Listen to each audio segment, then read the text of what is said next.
So, Art, meron tayong konting revision dito, which is, ito na nga yun. So, yung client naghihingi ng remedy dun sa overflow niya na water. So, ang naging solusyon natin is... Lagyan natin siya ng, ng trench drain paikot.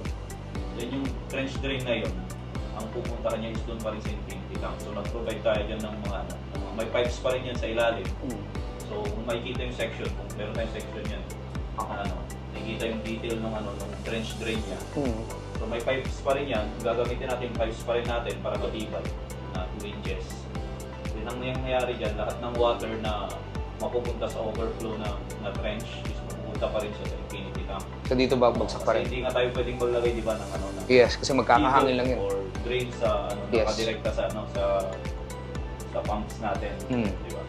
So basically, ito magiging itsura niya. Yan. Andali. Ayan. Yan. So ito, yan. Yung tubig na mapupunta rito, bababa lang. Dito, Pupunta din siya sa infinity. Okay? Para at least doon sa infinity may ipon. Doon tayo sa infinity kasi pwedeng magsak ng water. Okay. Doon tayo pwedeng mag-ikot ng tubig.